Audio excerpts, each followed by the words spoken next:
अपने विषय पर।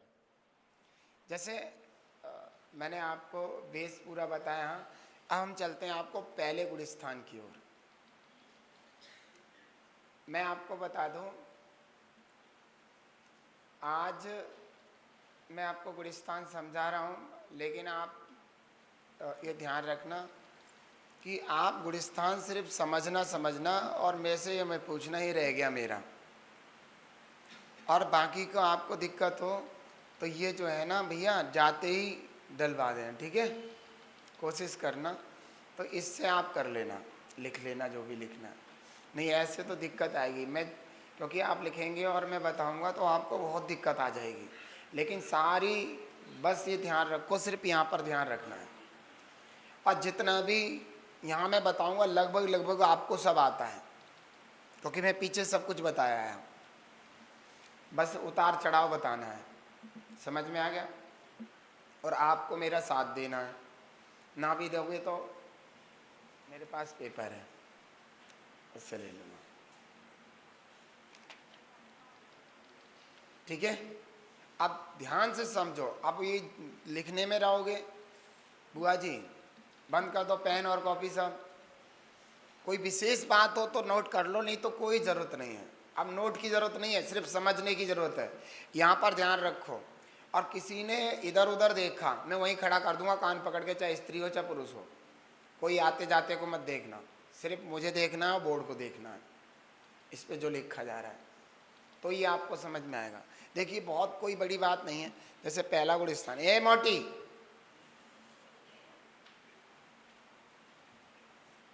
तो आप समझ गए टेलर है मेरा। ये तो थोड़े ही से इन्होंने इधर को मुंह करा और इतने में पकड़ी गई। तो ध्यान रखना, अपना विषय पर ध्यान रखो। बहुत सुंदर चीज़ें हैं। जैसे मान लीजिए पहला गुण स्थान है, तो पहला गुण स्थान सबसे पतित गुण स्थान है, गिरा हुआ। ये मिथ्या दृष्टियों का गुण स्थान होता है, इसमें मिथ्यात्व का उदय होता है, और कसायों में अनंतानबंदी का तीव्र उदय होता है, और उसके कारण बाकी कसायों का भी बलवान रहती हैं वे कसाएं। ये तो आपको मैं पहले बताया ही हूँ, अनंतानबंदी की वजह से। और मिथ्यात्व का उदय होता है तो वो जीव कैसा होता है? मिथ्या दृष्टि होता है, और अनंतानबंदी का भी उदय होता है, इसलिए सम्यक तो होता नहीं है। तो ये दोनों चीज़ें यहाँ पर पाई जाती हैं। समझ में आ गया? मिथ्या दृष्टि जीव घोर पापी जीव होता है। यह जीव अपना इतना अहित करता है, दुनिया में इससे ज़्यादा कोई अपना अहित नहीं कर सकता। समझ में आ गया? यह जीव मिथ्यात अवस्था में सच्चे देव सा गुरु का सच्चा श्रद्धान नहीं करता। ये आप लोगों ने पढ़ रखा है ना, वही बता रहा हूँ मैं। और यह जिन धर्म का विरोधी होता है। जब मिथ्या दृष्टि तो जिन धर्म को नहीं चाहता। समझ में आ गया? अगर जिन धर्म को चाहता होता तो सम्यक दृष्टि होता। तो ये सारे, इसमें इतनी सारी मिस्टेक्स होती हैं। ये आत्मघाती होता है, अपना नुकसान करने वाला होता है, दुराचारी होता है, पापी जीव होता है, मतलब समझ रहे हैं, अश्रद्धा वाला जीव होता है, जैन धर्म के प्रति श्रद्धा नहीं होती। यह भटकने वाला जीव होता है, कुगुरु कुदेव कुशास्त्र के पीछे लगा रहता है। यह विषयों का भोगी होता है, विषयों के लिए इससे कुछ भी करवा लो, 5 इंद्रियों के विषयों के लिए, दुनिया की। मैंने कहा सबसे पतित जीव है, तो उसकी कोई गुण थोड़ी बताए जाएंगे। जो सबसे ज्यादा गिरा हुआ व्यक्ति है, ये हमेशा अपनी चाहता है, मेरा अच्छा हो, दुनिया चाहे कुछ ही हो, अपना काम बनता, भाड़ में जाए जनता। समझ गए? ऐसा दुराचारी है जीव होता है मिथ्या दृष्टि। और कहते कि जैसे मान लो सच्चे देव सा गुरु के पास भी आएगा ना, तो संसार के विषयों की इच्छा लेके आएगा।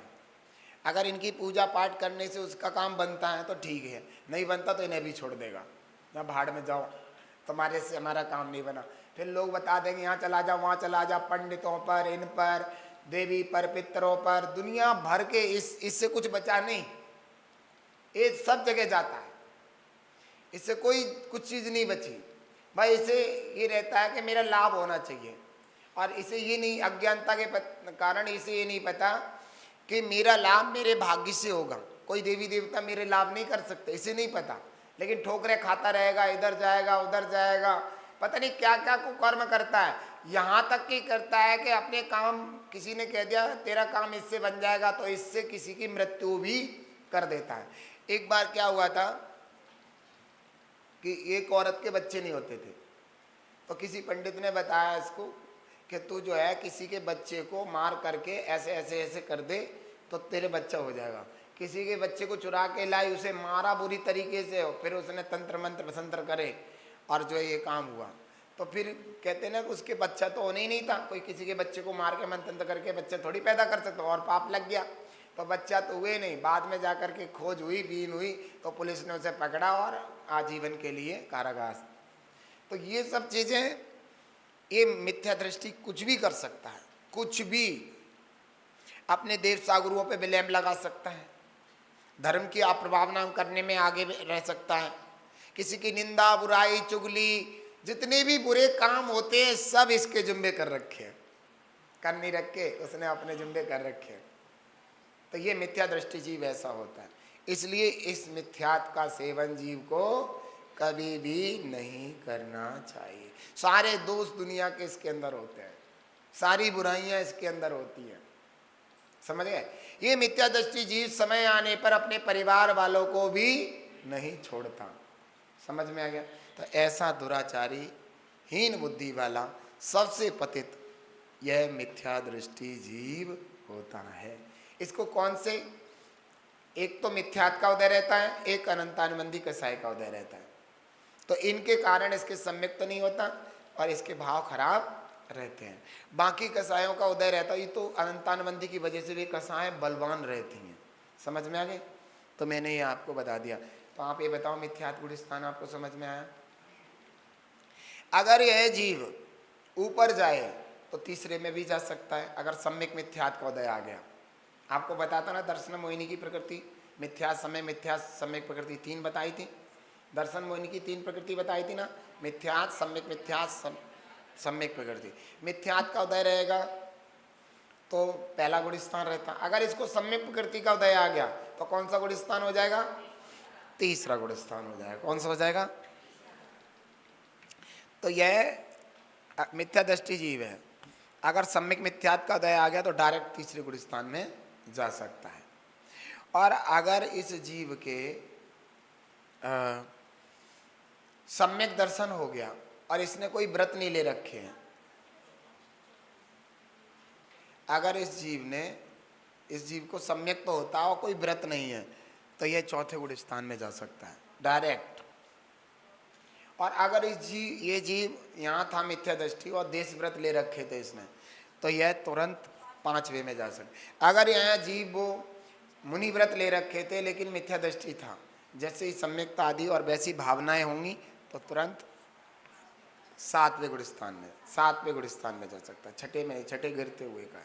ये मैंने इसलिए बताया 7 लकीर हो गए ना, 1 2 3 4 5 6 7।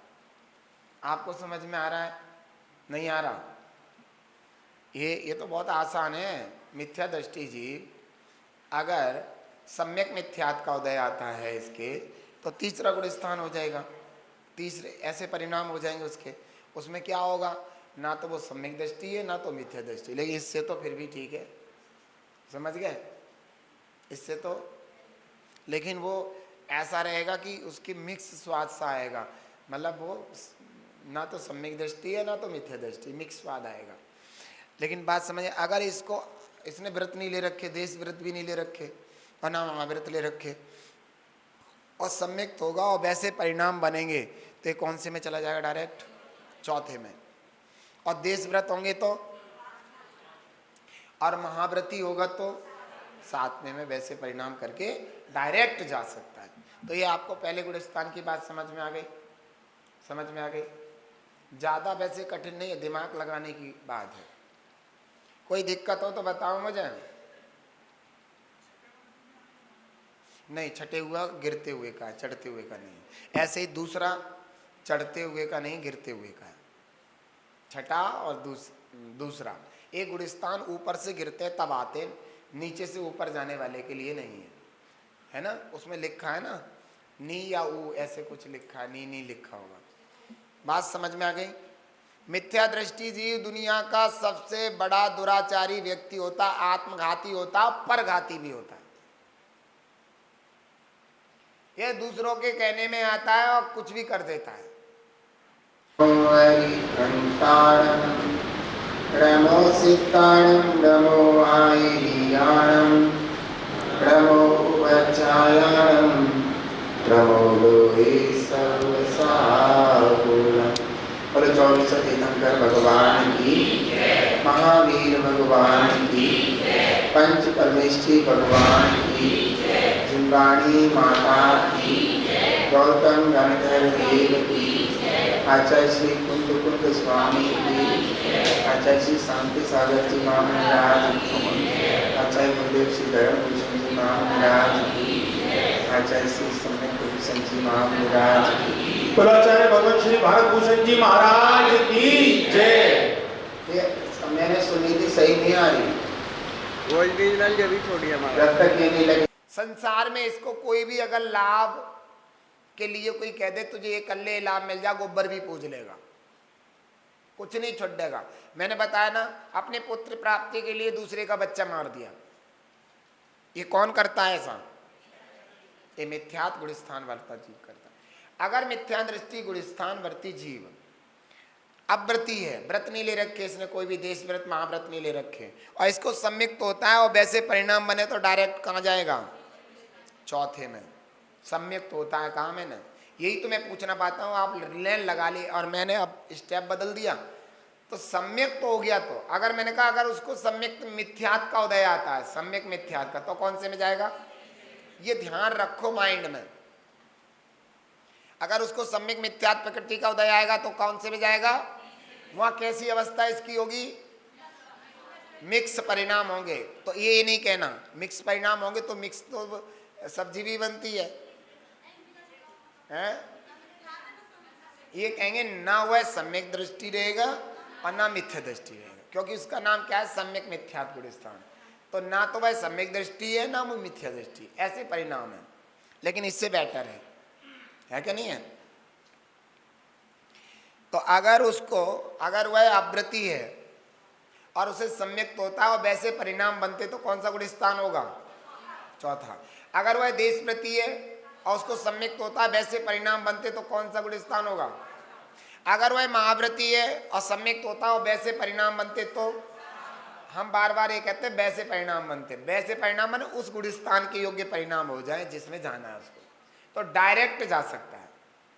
समझ में आ गया? इतनी बात समझ में आ गई? तो हम पहले गुणस्थान को पूरा कर चुके हैं और ये हमने राइट कर दिया।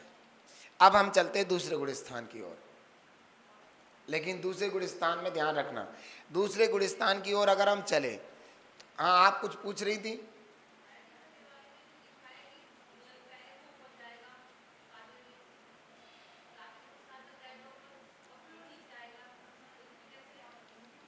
काय में लिखा है? अभी छठा आएगा जब बताऊंगा। अभी पहला चल रहा है तो पहले पर ध्यान रखो, यहां से आने जाने की व्यवस्था है। अब देखिए, ये ध्यान देना, ये सम्यक्त रूपी मैंने पर्वत बना दिया। कौन सा बना दिया? ये पर्वत काय का? सम्यक्त का। यहाँ पर चोटी पर पहुँचते ही जीव को सम्यक्त होता है, तो ये सम्यक दृष्टि जीव बैठा है, मतलब तो अभी इसको सम्यक दर्शन है। ठीक है, ये ध्यान रखना, इस जीव को सम्यक दर्शन है।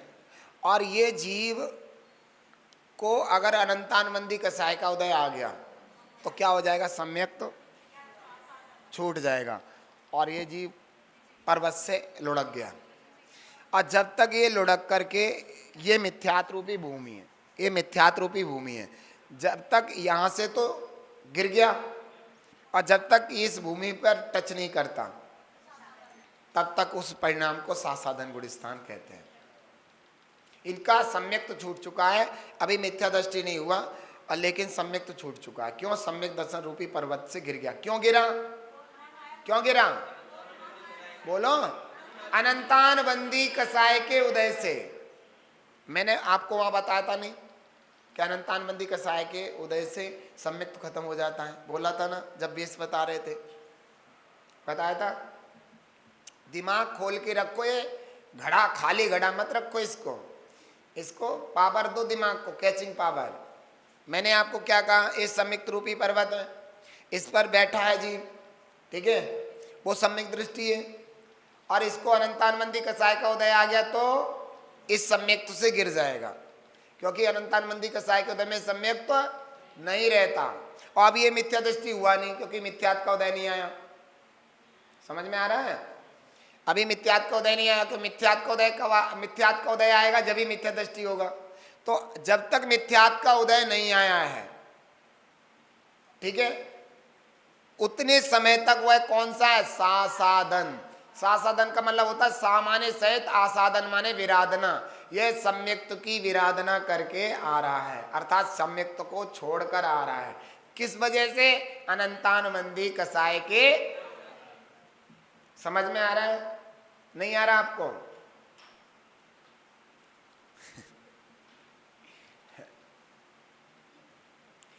बहुत सरल बात है, आप लिखो मत, ये मैं कह रहा हूं, आप लिखो मत। लिखने के लिए मैंने आपको बता दिया, आपका साथ देने वाला वो है। आप लिखो मत, सिर्फ पढ़ो और देखो। जो मैं तुम्हें सुनाई नहीं दे रहा क्या, तो बुद्धि वहां रखो जहां मैं बता रहा हूं, लिखने से कोई फायदा नहीं होगा। मैं ये कह रहा हूं, सासाधन गुणस्थान का मतलब है सामान्य सहित, आसाधन माने विराधना। ये सम्यक्त की विराधना करके आ रहा है। सम्यक्त की विराधना मतलब छोड़ करके आ रहा है, सम्यक दर्शन को छोड़कर आ रहा है। किस वजह से छोड़ दिया इसने सम्यक दर्शन? अनंतानमंदी कसाय के उदय आने पर। आपको पता है अनंतानमंदी कसाय का उदय आता है तो सम्यक तो रहता नहीं, बताया था। तो अनंतानमंदी कसाय के उदय आने पर ये सम्यक रूपी पर्वत से गिर गया। और जब तक इसको मिथ्यात्व का उदय नहीं आता, उसमें देखो दूसरे गुणस्थान में लिखा है, नीचे लिखा है, कौन से में आएगा, जब तक पहले में नहीं आता। अब कह रहे हैं वो टाइम पीरियड कितना होगा, ये समझ लीजिए इतना होगा। मैंने बता दिया टाइम पीरियड कितना होगा, इतना होगा, जितने में चुटकी बजी, इतना मान के चलो। समझ में आ गया? इतने समय में आप इसको मिथ्यात्व का उदय आ जाएगा। सम्यक तो छूट चुका है, मिथ्यात्व का उदय नहीं आया है, उतने टाइम पीरियड तक इसको सासाधन कहते हैं। क्या कहते हैं? सम्यक्त का विराधक क्या कहते हैं? और सम्यक्त की विराधना किस वजह से की इसने? अनंतानमंदी कसाय का उदय आने पर इसने सम्यक्त की विराधना कर दी। समझ में आ गया? कर दी। और जब तक सम्यक्त की विराधना तो कर दी, लेकिन अब वो सम्यक दृष्टि तो नहीं रहा, तो सासाधन क्या रहा, वो सासाधन परिणाम वाला रहा। कौन सा रहा?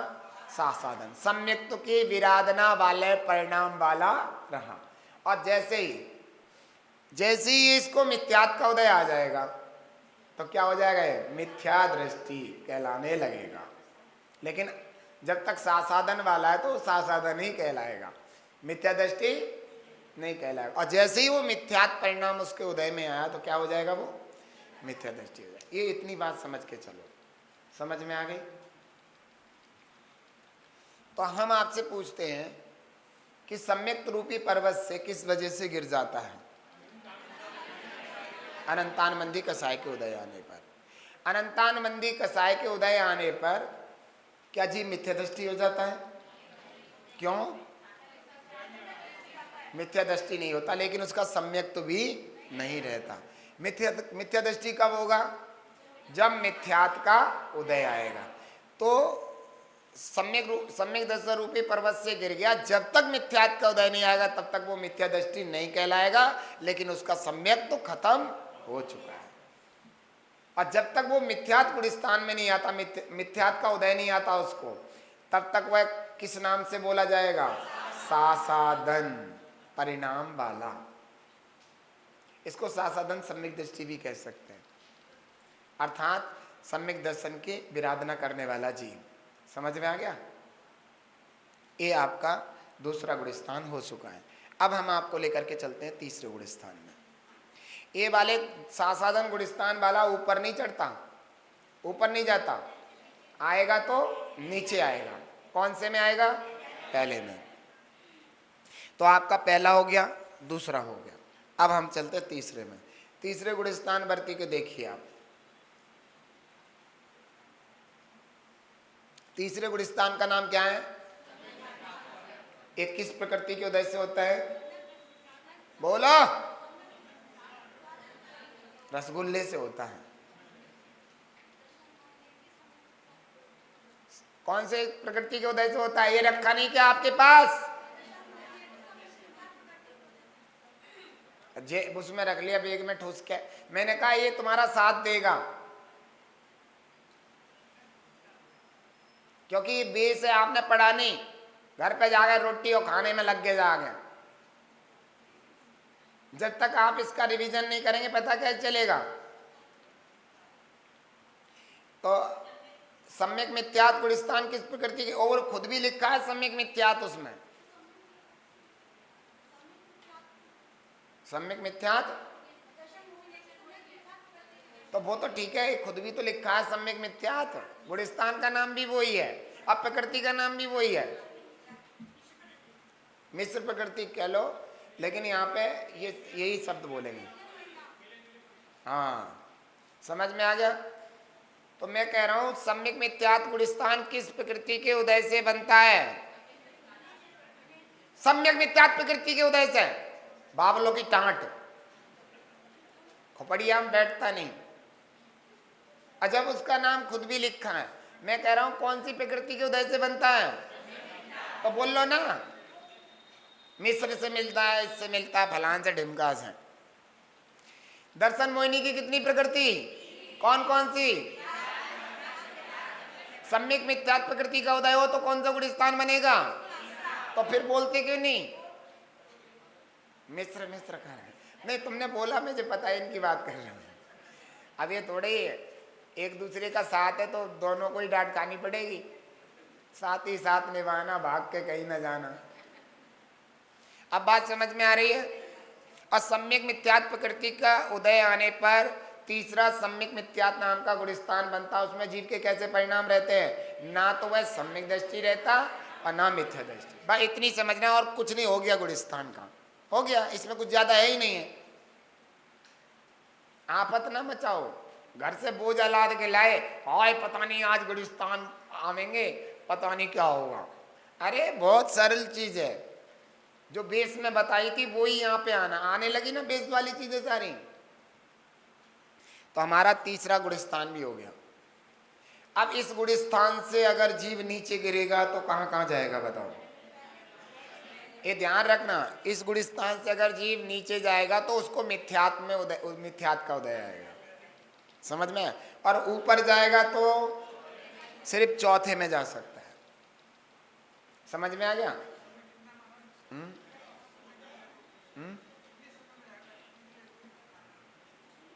अंतर्मुद, अंतर्मुद से ज्यादा नहीं। दूसरा गुलिस्तान भी अंतर्मुद का है, तीसरा गुलिस्तान भी अंतर्मुद का है। पहले गुलिस्तान अनादि अनंत। वो ऐसे जीव भी है जो मिथ्यात्व में रहेंगे, अभव्य, अनादि अनंत काल भी हो सकता है पहले गुलिस्तान में है। नहीं, कहते हैं अधिकतर ऐसे अभव्य जीवों ने कहीं सम्यक्त तो होगा नहीं, तो अनादि से अनंत काल तक ही तो रहेंगे इस गुलिस्तान में। अधिक से अधिक अनादि अनंत काल तक रह सकता है मिथ्या। अंतर्मुहूर्त 48 मिनट से कम होता है, भाई ये समझ लो। अब अंतर्मुहूर्त के कई प्रकार होते हैं। अब कौन से गुलिस्तान में कौन से वाला अंतर्मुहूर्त है ये क्लियर भगवान करेंगे। बस ये सब ये मानो कि 48 मिनट से कम समय रहेगा। अब वो छोटा भी, मैंने कहा एक चुटकी ये भी अंतर्मुहूर्त होती है, 1 मिनट भी अंतर्मुहूर्त होती है, बहुत सारे अंतर्मुहूर्त होते हैं, असंख्यात प्रकार के अंतर्मुहूर्त होते हैं। कितने प्रकार के? असंख्यात प्रकार के अंतर्मुहूर्त होते हैं। अब बताओ कैसे करोगे? अब कौन सा अंतर्मुहूर्त है भगवान बताएंगे। समझ गए? हैं? कौन नहीं आ सकता? ये नियम कानून है, क्योंकि सम्यक मिथ्यात्व परिणाम वाला जीव उसके जो है दूसरे में नहीं आ सकता। वो उसको आवेगा तो सीधा मिथ्यात्व का उदय आएगा। समझ में आ गया? उसको किसका उदय आएगा? सीधा सीधा मिथ्यात्व का उदय आएगा।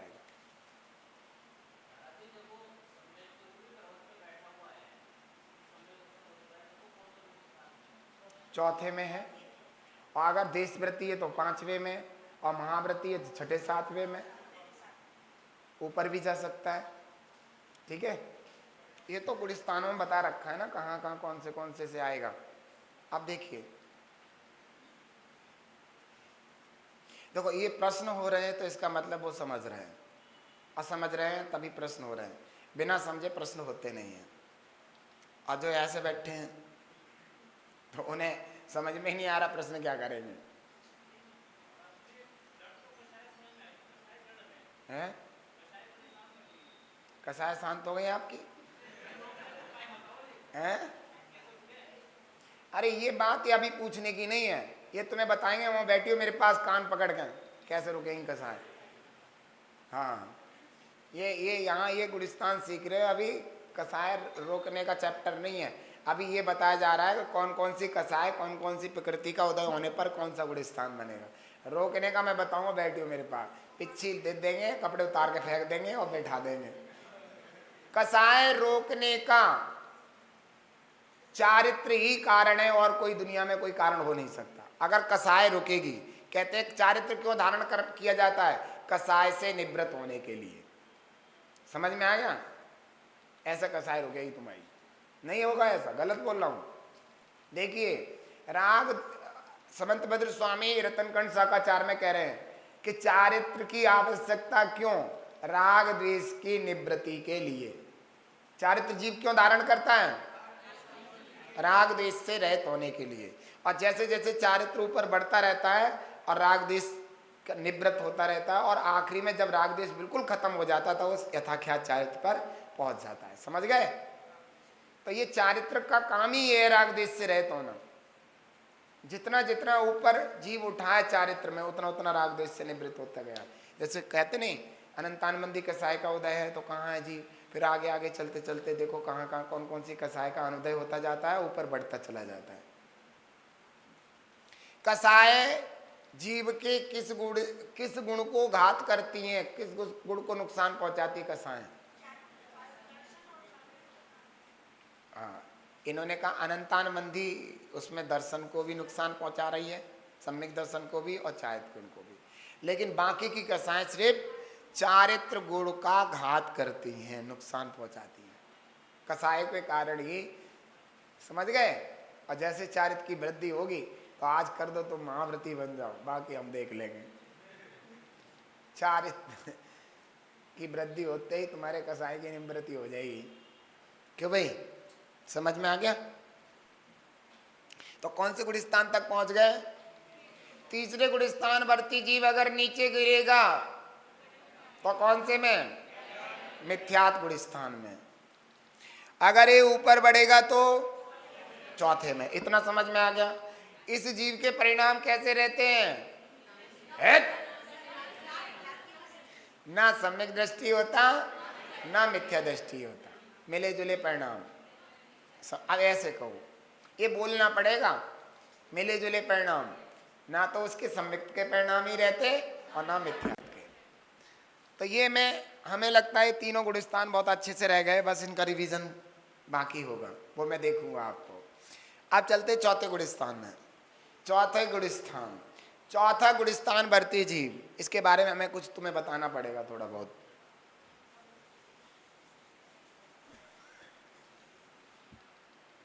चौथा गुणस्थान वर्ती जीव व्रत रहित सम्यक दृष्टि होता है। कैसा होता है? कैसा होता है? व्रत रहित सम्यक दृष्टि होता है। चौथे गुणस्थान वर्ती सम्यक दृष्टि भी होता है, लेकिन व्रत कोई नहीं होते। व्रत किसे कहते हैं? पापों का एक देश त्याग करना देशव्रती, और पापों का पूर्ण रूप से त्याग करना महाव्रती। तो ये ना तो देशव्रती होता ना महाव्रती होता। इसने किसी भी ना पाप को एक देश त्याग किया है, ना पाप को पूर्ण रूप से त्याग किया है। समझ गए? तो व्रत रहित होता है, और कौन होता है? सम्यक दृष्टि होता है। तो इस गुणस्थान का नाम क्या है? अव्रत सम्यक दृष्टि। अव्रत सम्यक भी कह सकते हैं, अव्रत सम्यक दृष्टि भी कह सकते हैं। समझ में आ गया? ये जीव अच्छे बुरे की पहचान अच्छे से जानता है, सही को सही के रूप में स्वीकार करता है और गलत को, समझ में आ रहा है? मुंडी लाओ,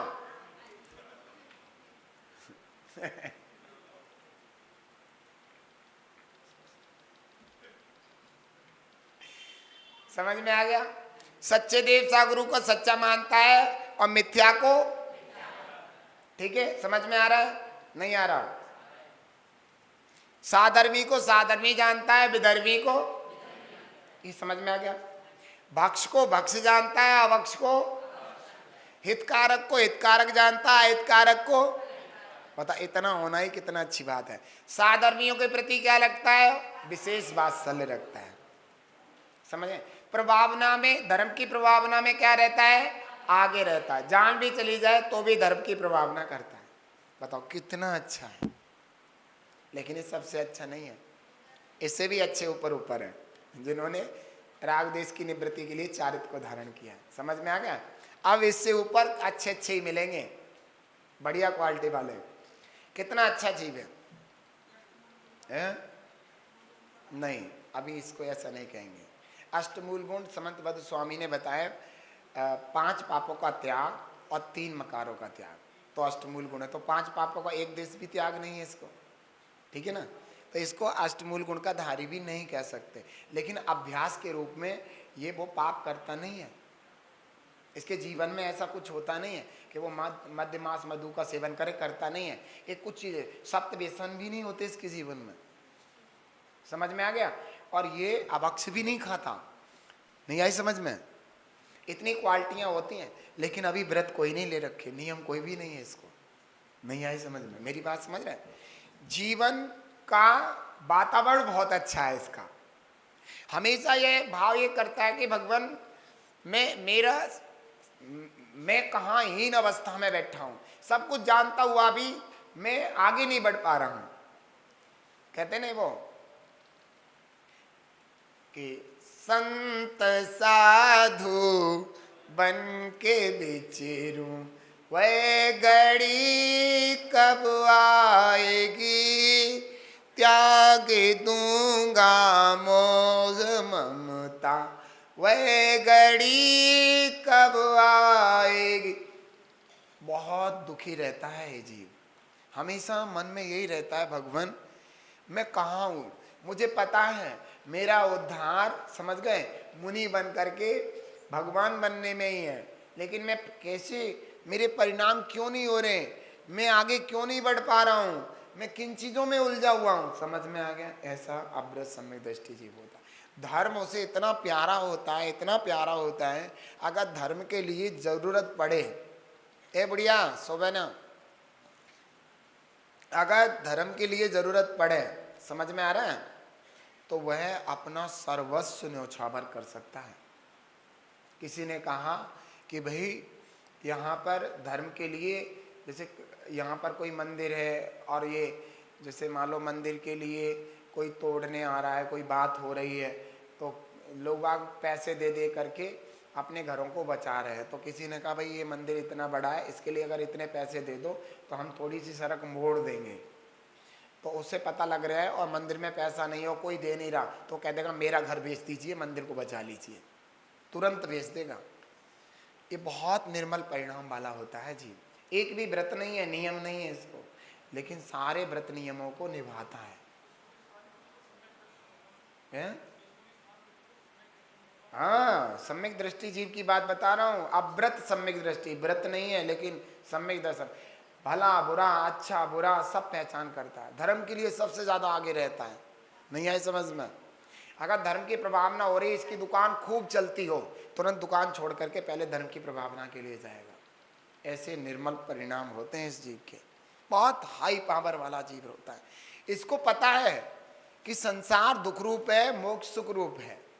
इसे पता है कि भगवान बनना ही हमारे लिए श्रेष्ठकर है, संसारी बना रहना अच्छा नहीं है।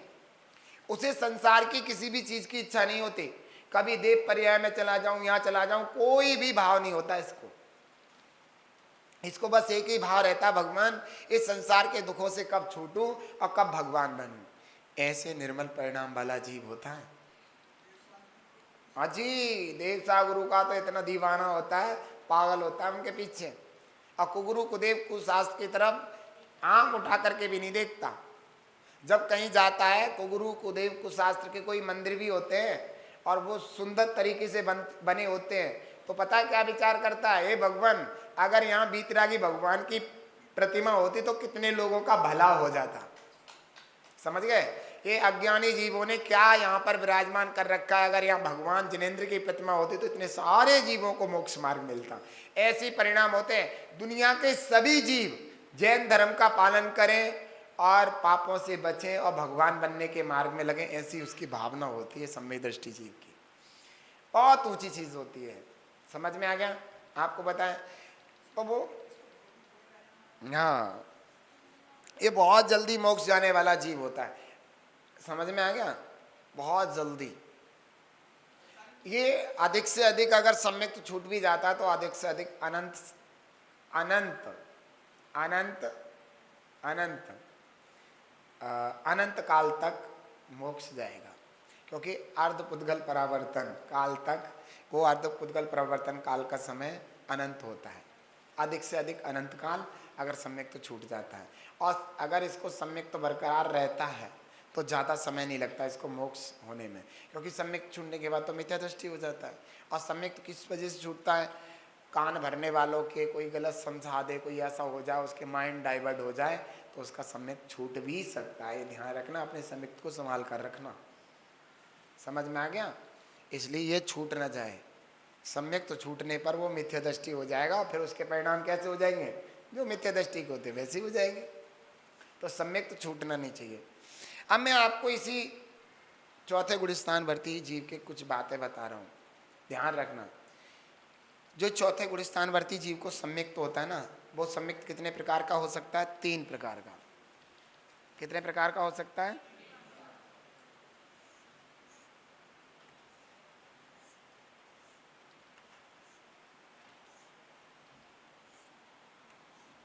कितने प्रकार का सम्यक्त हो सकता है?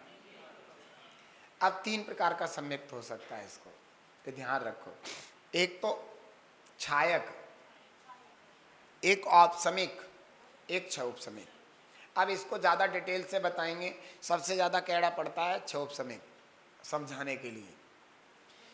क्षौपसमिक सम्यक दर्शन समझाने के लिए सबसे ज़्यादा कैड़ा पड़ता है, लेकिन हम आपको सामान्य समझाएंगे, ज़्यादा हम नहीं समझाएंगे। और विशेष समझाने के लिए आप मेरे से प्रश्न कर लेना। किस पे? 8 बजे की क्लास में जो प्रवचन होते हैं उसमें प्रश्न कर लेना। मैं क्षौपसमिक सम्यक दर्शन वहाँ समझा दूँगा। अभी नहीं समझा रहा क्योंकि अभी टाइम नहीं है। समझा भी सकता हूँ लेकिन छज्जे से ऊपर उतर जाएगा। सुनिए, छायक सम्यक तो, अब ये सम्यक तो कैसे होते हैं सुनिए, समझ लो। सिर्फ आपको वहाँ पर बोला जा रहा है, वहाँ से लिख लेना। ये बहुत दिक्कत होगी। देखो, ये बहुत सरल है, आप समझ लो, समझ में आ जाएगा। 7 प्रकृतियां होती हैं। एक तो मिथ्यात्व, ठीक है? सुनो, काय को तुम्हें तो याद है। दर्शन मोह की कितनी प्रकृतियां होती हैं? दर्शन मोह की सही बोल रहे हैं आप, पीछे वाले नहीं बोल रहे इसलिए उनको ललकारा। आप सही बोल रहे हैं। दर्शन मोह की कितनी प्रकृतियां होती हैं? कौन कौन सी? बताया नहीं था? पढ़ते लिखते तो है नहीं, और बच्चों से कहें पढ़ता नहीं पढ़ता नहीं पढ़ता नहीं, अपन पढ़ते नहीं। दर्शन मोह की 3 प्रकृतियां होती है, मिथ्या, सम्यक मिथ्या, सम्यक प्रकृति, 3 वे। और अनंतानुबंधी कितनी होती है? अनंतानुबंधी क्रोध, अनंतानुबंधी मान, अनंतानुबंधी माया, अनंतानुबंधी लोभ, प्लस 4 बराबर। इस सम्यक दर्शन में इन्हीं 7 का खेल है। समझ में? ये जो सम्यक दर्शन है ना, तीनों प्रकार का, इन 7 प्रकृतियां का ही खेल है। समझ गए? अगर ये 7 प्रकृतियां नष्ट हो गई, बिल्कुल डिलीट हो गई, तो छायक सम्यक दर्शन हो जाता है। इतना समझ लो। 7 प्रकृतियां कौन कौन सी हैं? 3 कौन कौन सी हैं? एक किसकी हैं? दर्शन मोहिनी की। और चारित्र मोहिनी की अनंतानुबंधी, क्रोध, मान, माया, लोभ। समझ में आ गया?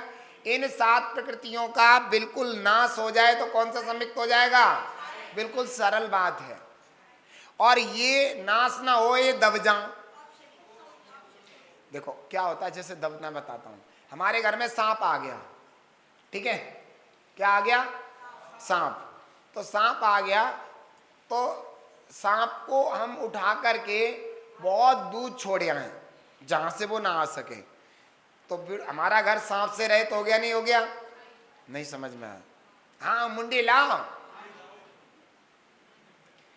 हमारे घर में सांप आ गया और हमने सांप को उठा करके बहुत दूर दराज छोड़ आए, तो वो हमारे घर सांप से रहित हो गया। तो ऐसे ही 7 प्रकृतियां सांप हैं और उनको हमने उठा करके बिल्कुल हटा दिया, डिलीट कर दिया, तो छायक सम्यक दर्शन हो गया। समझ गया क्या? ये प्रकृतियां नहीं तो छायक सम्यक दर्शन। छायक माने क्षय हो जाना, प्रकृतियों का पूरा क्षय हो जाना क्या कहलाता है? छायक सम्यक दर्शन। समझ में आ गया? ये प्रकृतियों का बिल्कुल नाश हो जाना कौन सा सम्यक दर्शन होगा? बहुत सुंदर। अब वो जो सांप है, अब वो उठा के फेंकने वाली बात हटा दो, अभी है सांप घर में। अब सांप है तो उस सांप को हमने क्या करा? एक डले के नीचे दबा दिया। काहे के नीचे? डला जानो? टोकरा, टोकरी नहीं जानते? अरे टोकरी को क्या कहते हैं? कटोरा। तो टोकरी तो हाँ कहो, हाँ टोकरा, टोकरा कह सकते हैं। टोकरी इतनी हो टोकरा, तो डलिया, डलिया जानते हो? नहीं जानते? और क्या कहते? टोकनी, डलिया ही बोलते हैं। तो अगर हमने उसको सांप को पकड़ के डलिया के नीचे दबा दिया तो हमारा घर सांप से रहित हो गया। लेकिन जब तक डलिए के नीचे है तब तक हमें काट सकता है। जब डलिए के नीचे कैसे काट लेगा? वो निकलेगा जब बतावेंगे। मैं कह रहा हूं जब तक डलिए के नीचे है तब तक।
तीसरा कौन सा है? छह उपशम समय। तो पहले छाये को उपशम अच्छे से समझ लो। इन प्रकृतियों का संपूर्ण नाश हो जाना, सभी बोलो। 7 प्रकृतियों का पूर्ण रूप से नाश हो जाना। छाये क्या? असम्यक्त, सम्यक्त। और इन 7 प्रकृतियों को दबा देना औपसमिक सम्यक्त। औपसमिक कह सकते, उपशम सम्यक्त कह सकते, बात एक ही है। अब मैं बताता हूँ आपको। ये इसमें पानी भरा है, बिल्कुल साफ है। कचड़ा है? कचड़ा है? नहीं है। आप देखो, इसमें पानी भरा है, कचड़ा है? है। कहाँ है? नीचे दबा हुआ है। ऊपर का पानी कैसा है? साफ। समझ में आ गया? ऐसे ही समझना चाहिए। छाये बिल्कुल क्लीन है, इसे हिलाओ तो भी कोई दिक्कत नहीं। इसको हिला देंगे तो क्या हो जाएगा? मैला हो जाएगा। हो जाएगा। अब ये क्षोभसम क्या होता है? ये मटमैला सा पानी होता है। समझ में आ गया? साफ सा भी होता है और थोड़ा मटमैला सा होता है। समझ में आ गया? तो ये क्षोभसमय सम्यक दर्शन होता है।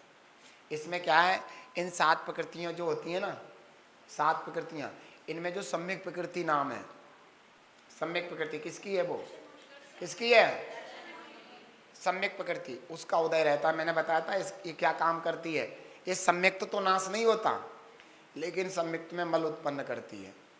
क्या उत्पन्न करती है, दोष उत्पन्न करती है। तो इसमें सम्यक प्रकृति का उदय रहता, बाकी प्रकृतियों का क्या होता है। अब ये कठिन हो जाएगा आपके, उदयाभावी 6 सदवस्था रूप उपसम है ना। अब ये मैं समझा दूं, बहुत बढ़िया चीज है वैसे, क्षोभसमय सम्यक दर्शन बहुत अच्छे से बोर्ड पे समझाते हैं। ये तो समझ गए दोनों, 7 प्रकृतियों का पूर्ण नाश हो गया तो छायिक, हाँ सम्यक दर्शन, और 7 प्रकृतियों को दबा दिया तो औपसमिक सम्यक दर्शन। अब क्षोभसमय सम्यक दर्शन समझ लो भाई, बहुत बढ़िया चीजें हैं। अब ध्यान देना इसको समझने के लिए, बहुत अच्छी चीज है। जैसे मान लीजिए मैं आपको बताता हूं क्षोभसमय सम्यक दर्शन, 7 प्रकृतियों को रख रहा हूं, कौन कौन सी हैं। देखो हम शॉर्टकट लिख रहे हैं, मिथ्यात, सम्यक मिथ्यात और सम्यक प्रकृति। ये शॉर्टकट समझ गए आप, क्या लिखा है, सम्यक प्रकृति और अनंतानुबंधी, ठीक है ना, अनंता 4 कर देंगे, ठीक है। तो अनंतानुबंधी का क्या कर देंगे हम, आ लिख करके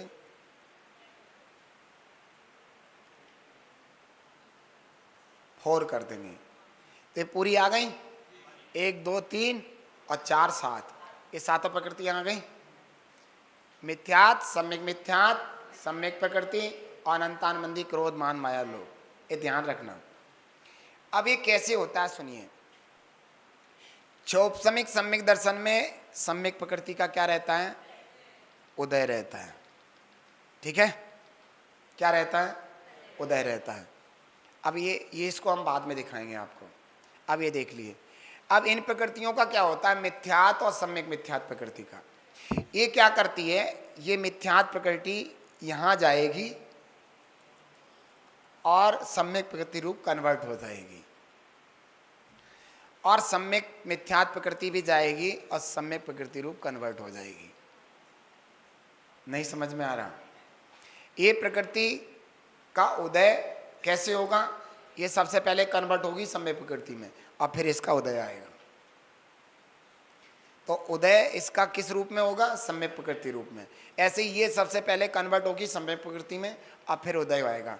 तो इसको कहते हैं कि उदयाभावी 6, उदय का अभाव होने रूप 6।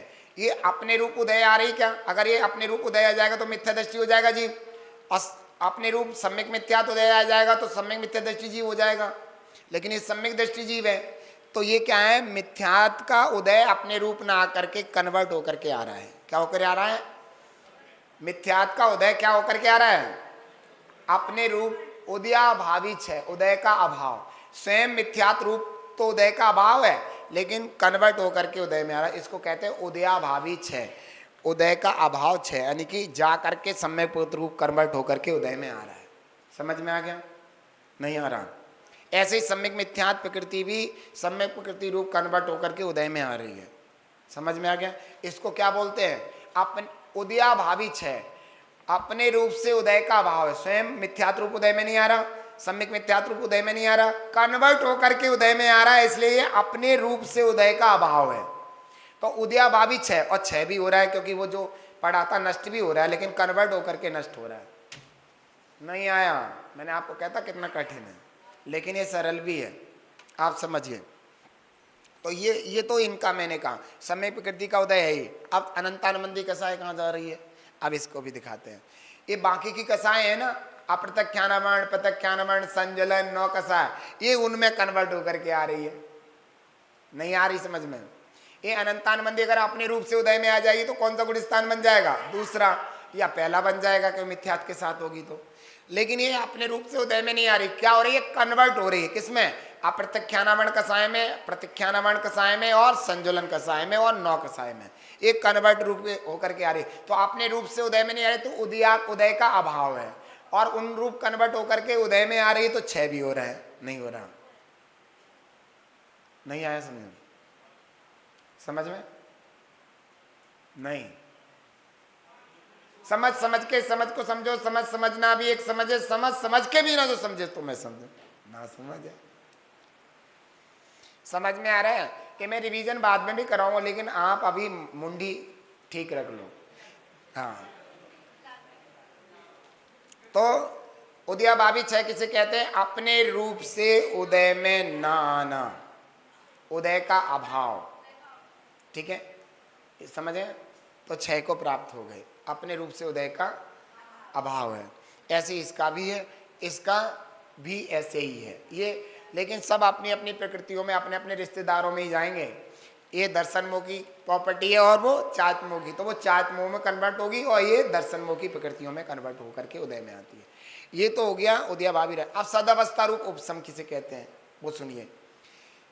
जैसे सत्ता में है, अभी उदय में नहीं है। जैसे मान लो अभी, जैसे मान लीजिए इनका अलग अलग टाइम्स होता है। जैसे मान लो ये प्रकृति पड़ी है इतनी बड़ी,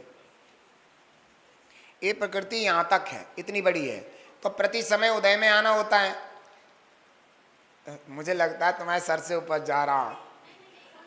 तो ये मान लीजिए ये प्रकृति इतनी बड़ी है, अब इसका उदय आएगा, तो मैं ये कह रहा हूँ यहाँ से ये उदय आकर नष्ट हो जाती है, तो धीरे धीरे श्रृंखला चल रही है ऐसे। तो मैं ये कह रहा हूँ कि सदावस्था रूप उपसम, मान लीजिए इसका उदय है, इसका उदय है, तो पीछे प्रकृतियों का तो अभी उदय नहीं है ना, तो सत्ता में उदय में नहीं है, तो उनको उपसम कह दिया, सदावस्था रूप उपसम। जैसे मान लो ये मिथ्यात है, तो मिथ्यात क्रम से उदय में आ रहा है, तो मिथ्यात के जो प्रति समय में आने वाले निषेक, अब निषेक भी नहीं जानते, परमाणु भी नहीं जानते, बहुत बड़ी दिक्कतें हैं। अब इसलिए मैं फिर भी समझा रहा हूँ, समझ लो, बस इतना ही समझ लो जितना समझ में आ जा। जैसे मैं आपको समझा रहा हूँ, जैसे मान लो मिथ्यात का उदय चल रहा है, तो ये उदय में चल रहा है, वो तो उदय में आ ही रहा है। और जो तो मैं बता रहा था उदयाभावी क्षय बता रहा हूँ, क्योंकि मिथ्यात का उदय कैसे होकर के आ रहा है? कन्वर्ट होकर के आ रहा है। अब जो नहीं आ रहा है उदय में, सत्ता में पड़ा है, तो उसको बोलते हैं ओवतम, सत अवस्था, सत्ता की अवस्था में रहने को उपसम, सत अवस्था रूप उपसम। अभी उसका उदय नहीं है, जिन जिन परमाणुओं का भी उदय नहीं है उसको उपसम बोला जाता है, सद अवस्था रूप उपसम, समझ में। और सम्यक प्रकृति का उदय, तो इसलिए क्या बोला जाता है? क्षयोपसम सम्यक दर्शन। नहीं आया, थोड़ा सा कठिन है। मैंने इसलिए आपको कह रहा था कि आपको समझ में आना एकदम बहुत टफ, कठिन है। तो मैंने आपको अभी तो सिर्फ इतना सिर्फ समझो और कुछ नहीं। सम्यक दृष्टि को आप चौथे गुण स्थान में कितने प्रकार के सम्यक्त हो सकते हैं? कितने? 1, 2 और 3 प्रकार के सम्यक्त हो सकते हैं। एक तो छायक, सातों प्रकृतियों का इसमें क्या हो जाता है? बोलो। और एक होता है औपसमिक सम्यक दर्शन, सातों प्रकृतियों का इसमें क्या हो जाता है? उपसम, दब जाती हैं। एक क्षौपसमिक सम्यक दर्शन, बस इतना ही समझ लो, ज्यादा ना समझो इसको ज्यादा समझो। देखो इसमें सम्यक प्रकृति का उदय रहता है, जिससे उसमें दोष उत्पन्न होता रहता है, इतना समझो। ये बहुत समझ लिया, कल देखेंगे।